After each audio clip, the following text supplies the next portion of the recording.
Yo, what's up guys? Welcome to the Racing Roundtable. Hope you're all doing well. Today's video is my preview of the 2022 Formula 1 Azerbaijan Grand Prix. So let's get straight into it. So just a circuit summary to begin with. First Grand Prix was in 2016. If you're new to F1, this track in 2016 wasn't that good from memory, but ever since then it's been top-notch racing. And there's 51 laps, which isn't really the highest, but it's kind of in the middle in terms of tracks we have. Circuit length 6 kilometers. It's a long track, and the lap record set by Charles Leclerc in 2019 when he was actually faster in that season. So this track is a great track. It's one of the best on the calendar. It's one of the best street circuits because you can overtake. You can overtake into turn 1. You can overtake into turn 3 if you can get there before DRS closes. You can overtake into basically the last corner if you can, if you're daring enough. And then obviously you have this long stretch of road down to turn 1. And then that's the biggest overtaking place. And this was the first track designed with overtaking in mind, I think, if I'm correct. And it's kind of started this trend of long straights. At least one long straight on a track. Miami has 2. Jeddah has about 1, 2. So the modern tracks, I think every track that we'll go to now will have a long straight. I think that's the formula now for F1. And I'm excited for this race because, again, it usually brings up great racing, good interesting races. And it favours the brave. Look at Ricciardo's overtake in 2017, that triple overtake. He licked the stamp and sent it and lubricated those guys. If you're daring enough, you can get an overtake done in the unusual places. I don't think we'll ever see an overtake in the tunnel section, but who knows? Maybe one day.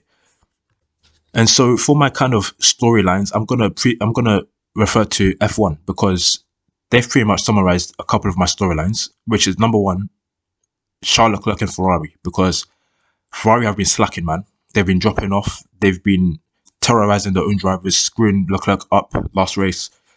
They need to get on top of the game again. It's only been like 3-4 years since they were last in a championship battle. So it shouldn't really be like, let's say, stale to them. They shouldn't be rusty with these strategic decisions and making the right decision on and off track.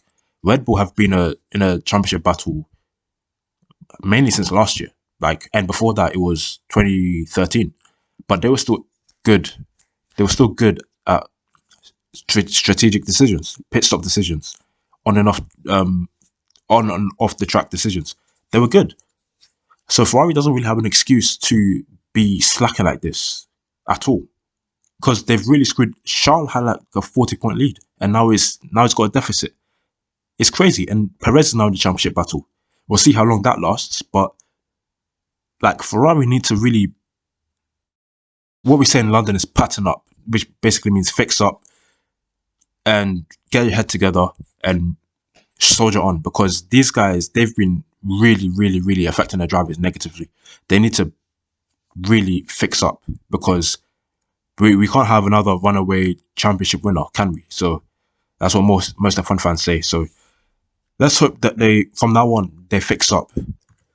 At Mercedes, I'll admit, if you watch my Monaco Grand Prix preview after this video, around midway or towards the end, you'll see I've got a very bad prediction. I thought Mercedes would get a double podium. I'll admit, I thought they'd get a double podium. I maybe got a bit too ahead of myself, but because I didn't know Mercedes was so bad in slow corners, slow speed corners, and the bumpiness, I didn't really take that into account of Monaco. So I thought Mercedes would get a double podium. I don't think they'll get a podium here. Russell will probably get another top 5 finish, as we all know he's been getting, if he keeps out of trouble, because trouble can happen in Azerbaijan. But Mercedes, I don't think they'll do badly, but I don't think they'll do really well. I think maybe 5th, 6th, or 6th, 7th, something like that, 3rd best team. I think that's what will happen, unless something drastic happens, which it could happen. It's Azerbaijan, it's a street circuit, you never know.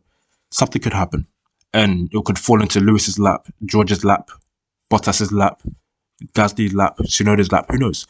Anything can happen, but Mercedes, I don't think they'll do too well. I don't think they'll do too badly. I think it will be mainly where they've been most of the season, like 6th, 7th, 5th, 6th, something like that. Let me know your predictions for the race so far. I'll give my predictions at the end, but let me know your predictions. Do you think Red Bull will get the win, Ferrari, maybe surprise win, maybe we'll have a chaotic race, who knows? But let me know what you think, and please don't forget to like, share, comment, and subscribe to the channel. Schumacher and Ricciardo are the two drivers under the biggest pressure in F1 right now. Ricciardo, for reasons I've stated in another video I made, is Daniel Ricciardo finished. I made that video about last week, 2 weeks ago. Check that out if you want to see my opinion on it. Schumacher, though, he's been exposed. I think he's starting to grasp the fact that he has a very good teammate, Kevin Magnussen, experienced, he's fast. And the fact that he doesn't have the worst car in the grid anymore. He actually has a car that can compete for points. And he hasn't got any points yet. He would have got some in Miami if he didn't make that brain-dead decision to try and overtake Vettel in turn 1. I don't understand why he tried to do that. Ruined both the races. And Schumacher had that big crash in Monaco. I think he touched the damp part a little bit more than he should have, and then he just spun. And he's costing Haas a lot of money. He's costing them a lot of money. Yes, they may not, like in normal circumstances, reach the budget cap level, but they probably have a budget themselves, like a budget just below the budget cap. And they're probably going to breach that if he keeps crashing the way he is. And he may have won F2, and he may be the son of Michael Schumacher, but that doesn't mean that he should get free ride, because evidently he's getting the pressure. He's not like being swept under the carpet, and no one's ignoring his bad performances. They're actually calling him out, because this is F1. You cannot make these like mistakes, because you're costing your team points, costing your team money, costing your team time and effort, because they're having to rebuild this car. Like, they can't even salvage the engine, probably change the gearbox, do all this, do all that. It's extra workload on the pit crew. Like, why would you make these mistakes? And hopefully he learns from them. But this season has been a rude awakening. Second season syndrome, I'd say, for Schumacher. Just quickly, I know this is the Daily Mail, scumbag website publication, but they've got some news here. Sergio Perez issues a groveling public apology to his wife after being caught on camera dancing cheek to cheek with mystery woman at a very bad party that I didn't know how to control following his victory at the Monaco GP. And Sergio, this isn't really something you need before a race like this. At least there was a 2-week break. It wasn't like back to back, but he needs to sort out this issue. He probably has sorted it out, but I don't want this to turn into a gossip thing, but this can play on your mind. He probably celebrated his win a bit too much by dancing with women. You're a married man. You shouldn't really be getting drunk and dancing cheek to cheek with women at a party. Like, yeah, you have your wife at home. You have your 3 kids. Like, come on. It wasn't necessary, but you're allowed to have fun, but like, you're a married man. You can't be dancing with mystery women like that when you have a wife at home. Like, yeah. Let me know what you think of this. And the weather is basically going to be clear, so it won't be a rain-affected race. Be purely down to strategy and keeping the tires. And yeah, Baku, unlike Monaco, doesn't need the race to be rain-affected. Even Monaco, the rain, it was there. It was there. So, but Baku doesn't really need the rain. I don't think we've ever had a wet Baku race. That would be interesting to watch, but this weekend is going to be bone dry. And so my prediction, I predict Max first to win the race, and then Sainz to finish second, and then Perez to finish third. I think Leclerc will finish fourth, or maybe something bad will happen to him. But who knows? Anything can happen at this track. It could be carnage. But yeah, let me know what your thoughts are down below. Like I said, I predict Max first, Sainz second, Checo third. And comment if you disagree with me and maybe something I've missed.